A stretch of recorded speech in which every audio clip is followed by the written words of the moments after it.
Good morning, dear students. Welcome to all of you to today's alternative English class. Before starting the class, let's do Brahmanatha.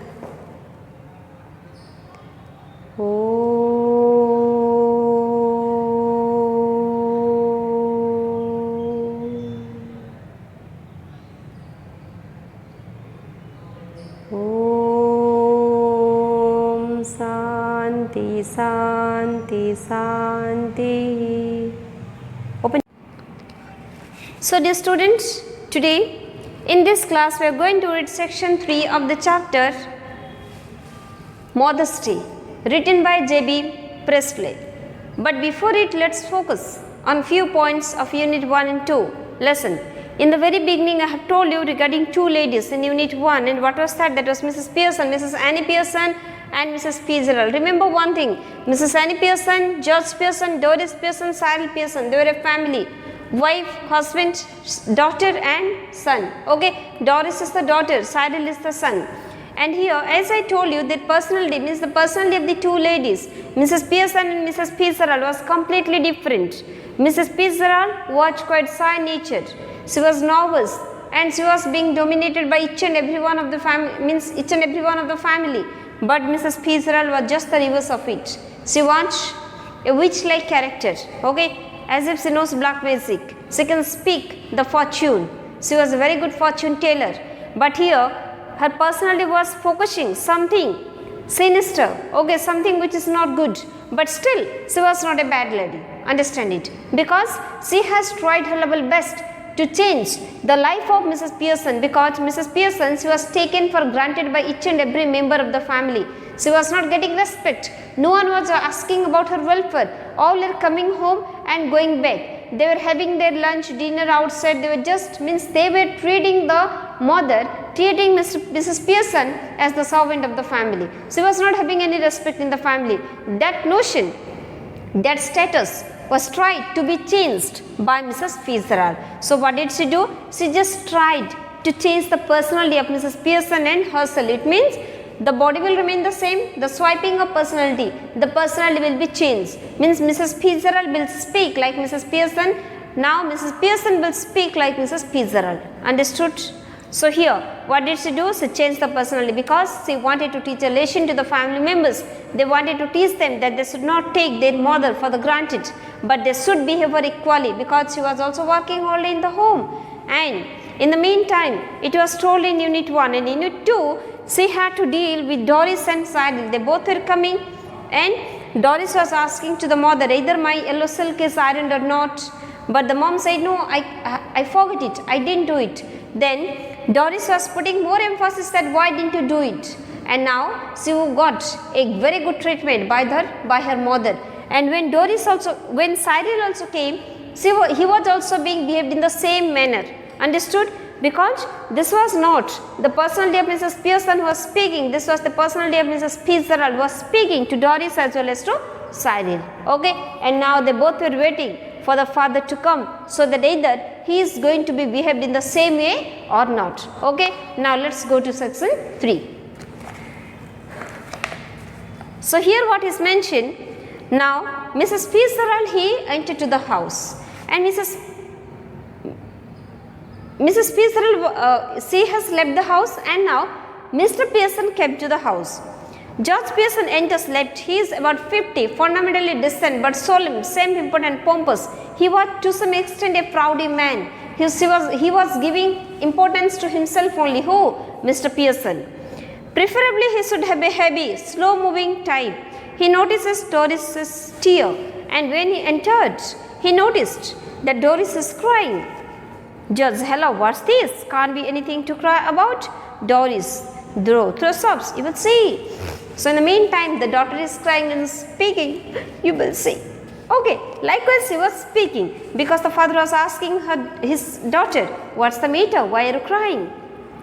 Doris runs out, left with a sob or two on the way. George stays after her a moment, then looks at Mrs. Pearson. Listen, here as this is the one-act play, every scene is being mentioned. So Doris, she just left the place. Now Mr. Pearson is looking at his wife. George, did she say we'll see? Mrs. Pearson, yes. George, what did she mean? Mrs. Pearson, better ask her. Then judge is speaking, asking to his wife, did she say that you will see? Then the mom is speaking, yes. What does it mean? Then she is asking, she is speaking, just ask her. Judge looks slowly again at the door, then at Mrs. Pearson. Then he notices the stout Mrs. Pearson raises and the seat. His eyes almost bulge, and bulge means to come out. And then when he noticed his wife, he just surprised, he was stunned. Why? Because she was taking stout. Judge, stout? Mrs. Pearson, yes. Judge, amazed, what are you drinking stout for? Mrs. Pearson, because I fancied some.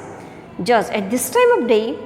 Mrs. Pearson, yes. What's wrong with it? At this time of day? Then judge is speaking, what are you taking? The mom is speaking, I am taking stout. Then Mr. Pearson is speaking at this time. Then the lady is speaking, why not this time? Then Mrs. Pearson is, judge is speaking, he was puzzled.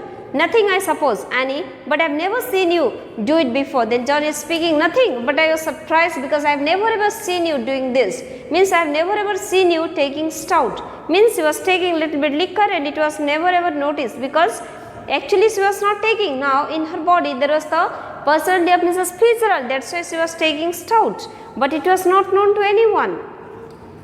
Mrs. Pearson, well, you are seeing me now, Judge, with a heavy distaste. Yes, and I don't like it, it doesn't look right, I am surprised at you. Then Mrs. Pearson is speaking, yes, you have never ever seen me like this, but now you are looking me like this, so what's the problem? Then judge is speaking, but I don't expect it from you, this is not good. Mrs. Pearson, well, that ought to be a nice change for you. Judge, what do you mean? Then the lady is speaking, very good, it is a good change for you. Then judge is speaking, what does it mean?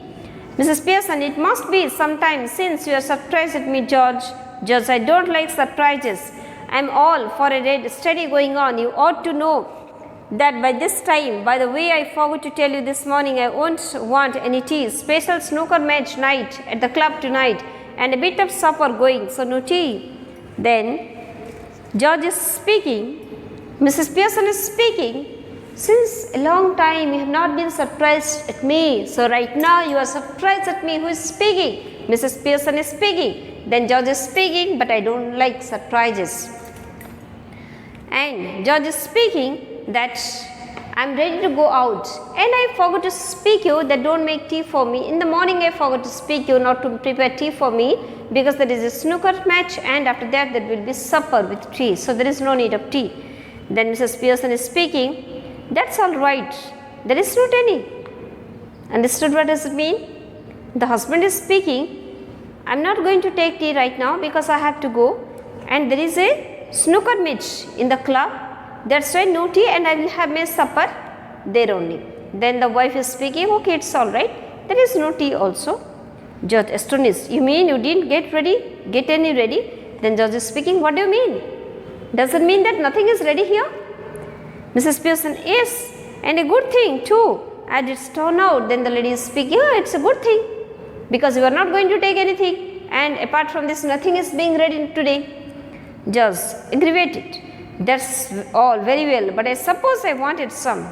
Then the husband is speaking, that's right, but suppose I wanted to have some.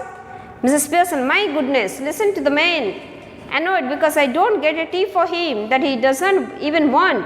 Ever tried that at the club? Then the wife is speaking, look at this man, he doesn't want to take tea and now he is annoyed on me because I have not made tea that he will not take. Understood it? Just tried what at club? What I tried at club? Mrs. Pearson, going up to the bar and telling them you don't want a glass of beer but you are annoyed because they have not already poured it out. Try that on them and see what you get. Then the lady is speaking, just go to the club, go to the bar and say them that I don't want to take any beer, but you just get angry because they didn't pour the wine in the glass and get annoyed on them, then you will see the result. Judge, I don't know what you are talking about, Mrs. Pearson. They laugh at you even more than they do now. Then judge is speaking, I don't understand what you are speaking. Then the lady is speaking, they will laugh on you. Normally they are laughing at you and they will laugh more. George, laugh at me. They don't laugh at me. Who is speaking? The husband angrily is speaking. Laugh at me. Who is laughing at me? They are not laughing at me. Then Mrs. Pearson is speaking. Of course they do. You ought to have found that out by this time. Anybody else would have done. You are on one of their standing jokes, famous. They call you Pommy Ompy Pearson because they think you are so slow and pompous. Okay? The lady, the wife is now speaking that they laugh at you because they call you Pommy Ompy Pearson and you are very pompous. You are showing your self-importance. You are in front of them, you are showing that you are quite important to them. That's why they are laughing at you. George, horrified, never, Mrs. Pearson. It's always beaten me why you should want to spend so much time at a place where they are always laughing at you behind your back and calling you names, leaving your wife at home night after night instead of going out with her who doesn't make you look a fool. Then Mrs. Pearson is speaking that I am always surprised that why you are always going there and attending them when they are not giving you time, they are not giving you importance and you are leaving your wife at home. You never wish to take your wife to somewhere out. Cyril enters, right, with a glass of milk in one hand and a thick slice of cake in the other. George almost stays, turns to him appealingly. George, here Cyril, you have been with me to the club once or twice. They don't laugh at me and call me Pompey Ompy Pearson, do they? Cyril, embarrassed, hesitates. Angrily, go on, tell me, do they? Then George, in the meantime, Cyril came, the son came, and the father is asking to his son that, Cyril, once or twice you have been to the club with me. Do they call me Pompey Ompy Pearson? Do they laugh at me? Then the son is hesitating, he is feeling bad. Cyril, yes, well, yes, Dad, I am afraid they do. Just slowly looks from one to the other, staggered. Just slowly, well, I will be damned. Then Cyril is speaking, yes, Daddy, I am afraid they do it. Then George leapt slowly, almost as if somebody had hit him over the head. Cyril, after watching him go, turns indignantly to Mrs. Pearson. Then George moved to left. Then Cyril turned to his mother. Now you should not have told him that, Mom. That's not fair. You have hurt his feelings, mine too. Then Cyril is speaking that, Mom, you should not have told him this one. And you did hurt him as well as my feelings also. Mrs. Pearson, sometimes it does good people to have their feelings hurt. The truth ought not to hurt anybody for long. If your father did not go to the club so often, perhaps they would stop laughing at him. Then Mrs. Pearson is speaking, sometimes it's good to hurt the good people. And if your father will not visit the club so often, they will not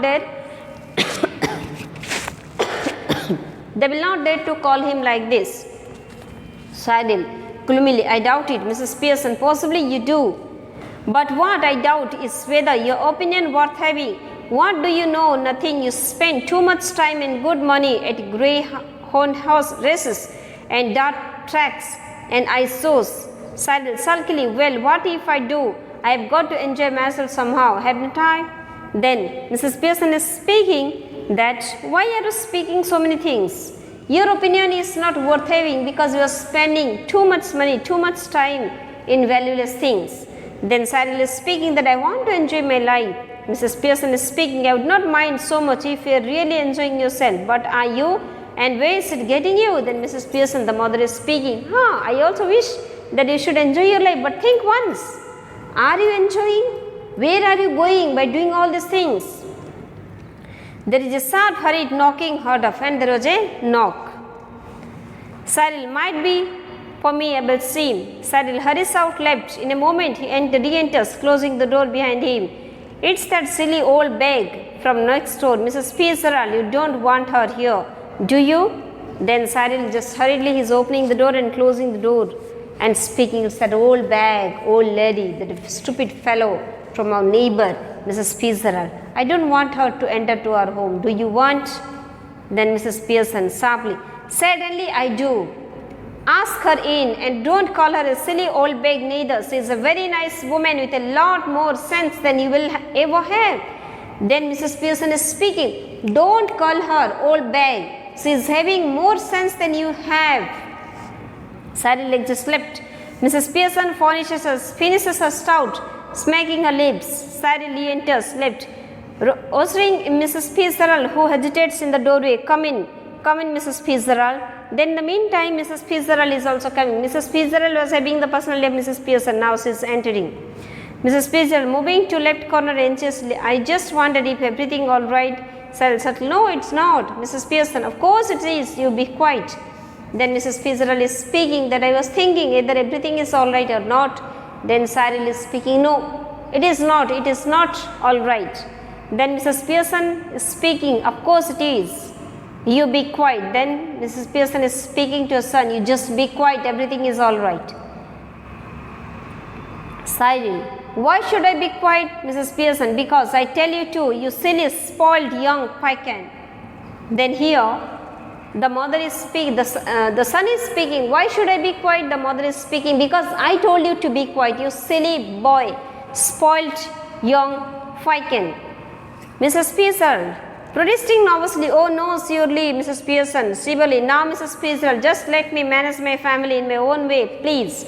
Then Mrs. Pearson is speaking that, Mrs. Fitzgerald, please, let me manage my own family in my own way. Who is speaking? Mrs. Pearson is speaking. Actually, she was having the soul, having the personality of Mrs. Fitzgerald. Mrs. Fitzgerald, yes, but Cyril. Mr. Cyril Pearson, do you please, Mrs. Fitzgerald? Then Cyril is speaking that, Mr. Cyril Pearson, to you, Mrs. Fitzgerald, please, Mrs. Fitzgerald. Moving to the street, whispering, oh dear, what's happening? Then Mrs. Fitzgerald is speaking to Mrs. Pearson, what is happening? Mrs. Pearson, nothing much, just putting them in their places. That's all, doing what you ought to have done long since. Then in the meantime, Mrs. Pearson is speaking, nothing. You are unable to do something, but I am putting them in the right way, in the right order. Mrs. Fitzgerald, is George home? She sits beside Mrs. Pearson on the street. Mrs. Pearson, yes, I have been telling him what they think of him at the club. Mrs. Fitzgerald, well, they think a lot of him, don't they? Mrs. Pearson, no, they don't. And now he knows it. Mrs. Fitzgerald, nervously, oh dear, I wish you had not, Mrs. Fitzgerald. And in the meantime, Mrs. Fitzgerald is asking to Mrs. Pearson, everything is all right? Is George at home? Then Mrs. Pearson is speaking, yes, he is at home. And I also told him what people are thinking on him in the club. And Mrs. Fitzgerald is speaking, yes, they do think lots of things. And Mrs. Pearson is speaking that I have told him everything, that what is the opinion of people on him in the club. And then it is mentioned, Mrs. Fitzgerald is speaking obviously that I wish you had not, Mrs. Fitzgerald, means we had not changed the personality. This is being spoken by Mrs. Fitzgerald. Mrs. Pearson, nonsense. Doing them all a world of good, and they will be eating out of your hand soon, you will see. Mrs. Fitzgerald, don't think I want them eating out of my hand. Then Mrs. Pearson is speaking nonsense and just doing them well, doing them good, and very soon they will follow you, they will respect you. Mrs. Pearson, well, whatever you want, they will be doing it, all three of them. Mark my words, Mrs. Pearson. Then Mrs. Pearson is speaking, just wait, whatever I am doing, they will follow you, they will listen to you, they will respect you. In the meantime, George enters slept. Gloomily, he is unpleasantly surprised when he sees the visitor. He moves to the armchair, left, sits down heavily and gloomily lights his pipe. Then he looks from Mrs. Pearson to Mrs. Fitzgerald, who is regarding him anxiously. In the meantime, he just entered, his husband entered once again, and now he is surprised to see the visitor, means Mrs. Fitzgerald, and he was sitting. In the meantime, he just looks from Mrs. Pearson to Mrs. Fitzgerald, who is regarding him anxiously, and Mr. George, he was just looking at his wife and Mrs. Fitzgerald, and he notices that Mrs. Fitzgerald is looking at him. George just looked in for a minute, I suppose, Mrs. Fitzgerald. Mrs. Fitzgerald, who doesn't know what she is saying? Well, yes, I suppose so, George. Then George spoke that, just looked in for a minute, I suppose, and you have come right now, right? Then Mrs. Fitzgerald is speaking, yes, George. George aghast. George, because Mrs. Fitzgerald called George by the name George. Mr. Fitzgerald, oh, I'm sorry. Mrs. Pearson impatiently, what does it matter? Your name's George, isn't it? Who do you think you are? Duke of Edinburgh? Then Mrs. Fitzgerald spoke. Okay, I'm sorry, because she had to call George Mr. Pearson, but she called George because she was habituated to call her husband by the name George, so she did call. They have changed their personality, but it was not known to the other family members. Then, when George was surprised, Mrs. Pearson is speaking. What's the problem? Your name is George. Who do you think of? Are you the Duke of Edinburgh? George, what's he's got to do with it? Just tell me that. And isn't it bad enough without her calling me George? No tea, pommy umpy Pearson. Then George is speaking. That is a bad thing that she didn't call me pommy umpy Pearson, but she did call me George. And poor Doris has been crying her eyes out upstairs, crying her eyes out, and he is speaking that Doris is crying since morning and her eyes are out, her eyes are bulging out. Isn't it bad? Mrs. Pearson, oh dear, I ought to have known. Then Mrs. Fitzgerald speaking, oh dear, I ought to have known. George staring at her annoyed, you ought to have known. Why ought to you have known? Nothing to do with you, Mrs. Fitzgerald. Look, we are at 6th and 7th here just now, so perhaps you will excuse George. So, here, when Mrs. Fitzgerald is speaking, I suppose I could know it, then George is speaking. Why should you know? We are in a family disorder. We are in a state of argument. And will you please go right now? Who is speaking? George is speaking to Mrs. Fitzgerald. Mrs. Pearson. Before Mrs. Fitzgerald can reply, I won't excuse you, George Pearson. Next time a friend, a neighbor comes to see me, just say something when you see her, good evening or how do you do or something, and don't just march in and sit down without a word. It's bad manner. Then Mrs. Pearson is speaking. Mr. George Pearson, next time I am not going to excuse you. Next time when a friend or a visitor is coming to see me, you just ask them good morning, good afternoon, how are you, etc., etc. Don't just walk in front of them and sit. This is bad manner. Mrs. Fitzgerald nervously, no, it's all right. Mrs. Pearson, no, it's not all right. We will have some decent manner in this house, or I will know the reason why. Glaring at George. Well, then Mrs. Fitzgerald is speaking. Okay, it's all right. But Mrs. Pearson is speaking. No, it's not all right. There must be some decent rule in this house. George, well, what? Mrs. Pearson, why don't you get off to your club? Special night tonight, isn't it? They will be waiting for you, wanting to have a good laugh. Go on them, don't disappoint them. Then Mrs. Pearson is speaking. Why are you still present here? You just go to your club and they are waiting for you. There is a special party tonight. They must be waiting for you. Just go, don't disappoint them. George, that's right. Make me look silly in front of her now. Go on, don't mind me. 6 and 7, poor Doris has been crying her eyes out, getting the neighbors in to see the fun. All right, let her hear it. What's the matter with you? Have you gone balmy or what? Then the meantime, George Pearson, he just lost his temper and glared at Mrs. Pearson, glared at his wife and speaking that, what happened to you? What did happen to you? Are you mad? Or what has happened? That you are? There is a confusion, there is a disorder in my house. Our daughter is crying and you are letting the neighbor to see it. And have you gone mad? Mrs. Pearson, jumping up savagely, if you shout at me again like that, George Pearson, I will slap your big fat silly face. Then Mrs. Pearson is jumping and then speaking, you silly Mr. Pearson, George Pearson, if you are going to shout at me once again, I will slap you. Who is speaking? The wife is speaking to her husband. Mrs. Fitzgerald moaning, oh no, please Mrs. Fitzgerald. Then Mrs. Fitzgerald, she was having the personality of Mrs. Pearson. Oh no, Mrs. Fitzgerald. George staring at her bewildered, she was puzzled. Either I am off my chump or you two are.